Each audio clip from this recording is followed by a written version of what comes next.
Ah, gather round, for I have a tale to spin. A tale of cunning over clout, of pen over proclamation, of the charging ox and the clever fox. And if by the end of this tale you don't feel a bit wiser, or at least mildly entertained, well then, you might be an ox yourself. But I digress. In a valley where the clouds lazily meander across the sky like idle thoughts, and the rivers hum melodies only the keenest ears could hear, there lived a charging ox. Now this ox wasn't a beast of malice, no, but of momentum. Once she got moving, she was a force of nature, a living embodiment of the phrase unstoppable. She spoke with the bluntness of a hammer, wielding words like she did her weight, with a certainty that left no room for doubt, or rather no room at all. Conversations with her were like standing in front of a stampede. You either got out of the way or were trampled underfoot. On the other side of this delightful valley lived a clever fox. Where the ox moved with brute force, the fox moved with elegance. Where she spoke with raw power, he spoke with precision. The fox had a talent, you see, not for shouting or stomping, but for the art of the written word. His pen was a scalpel, not a sledgehammer, and he wielded it with the kind of finesse that made others question not just what they'd said, but why they'd said it in the first place. It wasn't that he couldn't argue in the heat of the moment. He just greatly preferred to let his words simmer, serving them up like freshly spilled tea. Now, as fate would have it, the ox and the fox found themselves on opposite sides of an argument. What was it about? Oh, does it matter? Perhaps it was over something as trivial as the best path to take through the valley. Or perhaps it was something as grand as the future of the kingdom.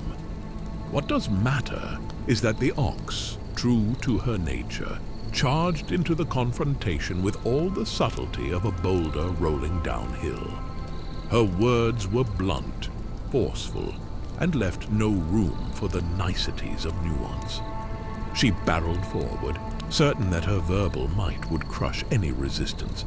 But the fox, ever the observer, did not rush to meet the ox head-on. He watched, a glint of amusement in his eyes, as she spoke with the fervor of one who knows only one way to win. He listened, ears pricked, as her words crashed down around him. And then, with the calm confidence of one who has seen this play out 100 times before, he retreated to his den, not to cower, but to craft. You see, the fox knew that battles are not always won in the moment. No, some battles are won in the quiet of reflection, in the careful selection of words that will outlast the heat of the argument. And so the fox did what he did best. He wrote. His words were not rushed. They were deliberate, thoughtful, and imbued with the kind of wisdom that can only come from stepping back and seeing the bigger picture. When the sun rose the next day, the fox presented his carefully crafted response. It was not loud, it was not forceful, but it was undeniable. The fox had not only responded to her challenge, but did so in a way that was as deft as a breeze through a forest, subtly redirecting the ox's energy until she found herself charging at nothing more than thin air. Her blunt force, once imposing, now looked more like a tantrum in the face of the fox's sharp, perspicacious prose. The fox had not only countered her charge, but with the deftness of a master matador, had led the ox to charge headlong into the void of her own overconfidence. The words did not just diffuse her strength, they unraveled it, one carefully placed phrase at a time, until the mighty ox stood still, realizing that she had been outmaneuvered not by strength, stubbornness, or strong-headedness, but by the subtle dance of intellect, insight and understanding. For all her bluster, she found herself contemplating not just the argument, but the futility of charging in a world where the clever find paths the blunt can never see. The ox, with all her force, was no match for the nimble mental finesse of the fox, whose only injury in the entire ordeal was a slight cramp from holding back an eye roll. And here, dear listeners, is where the twist lies, not in the victory, but in the realization. The ox, for all her power, had been bested not by greater force, but by greater understanding.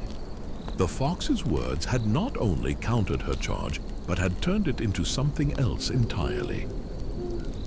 An opportunity for growth, for reflection, and perhaps, just perhaps, for a new way forward. Can the charging ox change its perspective? Perhaps so, perhaps not. So what's the lesson, you ask? Well, it's as clear as the sound of my voice. In the clash between might and mind, it's not the loudest roar or a relentless charge that leaves a mark. It's the elegance of a well-placed word, a mark so sharp and so precise that it can either cut straight to the heart or, with just a slight twist of intent, heal it, change it, perhaps even set it alight with newfound understanding. For you see, words aren't just weapons. They're tools, bridges, and sometimes even balm for the soul.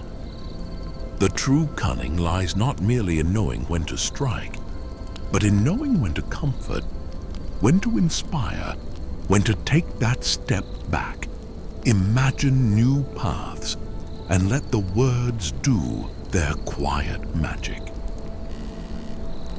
So as you wander through this grand tale we call life, remember that the greatest marks aren't the scars left by force, but the imprints left on hearts by a well-turned phrase, a dash of empathy, and the quiet, unstoppable power of a clever mind.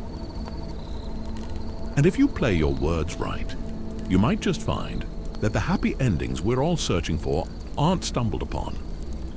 They're crafted from imagination's forge, nurtured with care and a bit of fox-like finesse. Who knows?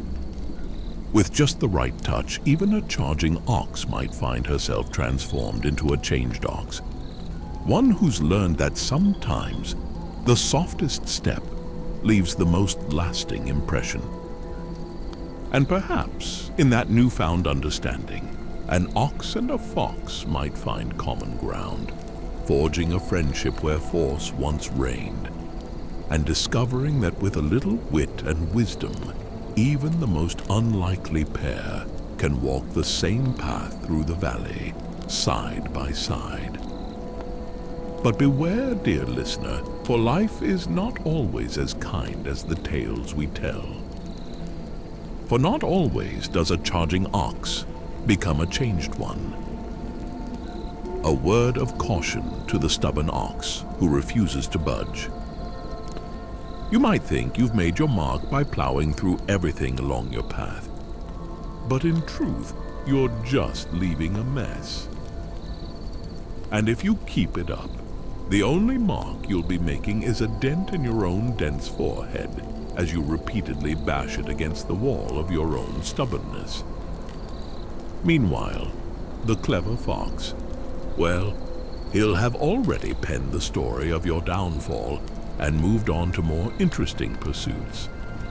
Like finding a comfortable spot in the sun, idly watching as you pick up the pieces of your own petulance, the product of a protracted pernicious predilection for preternaturally prescriptive perspectives, or, as the fox might say with a sly grin, the kind of stubbornness that even a brick wall would envy, if only it had the imagination to do so.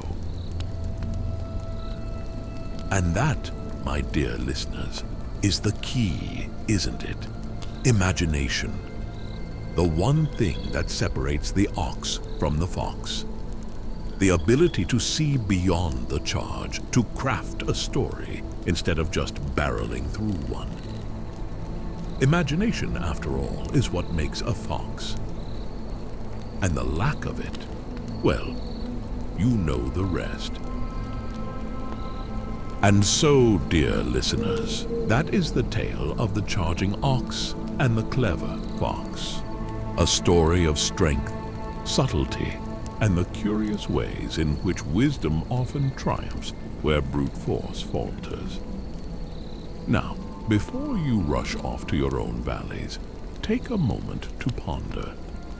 Will you charge through life with your head down and your horns up? Or will you dance through it with imagination as your guide and a twinkle in your eye? Choose wisely, for the world may have many a charging ox, but what it needs most is for more to become a clever fox.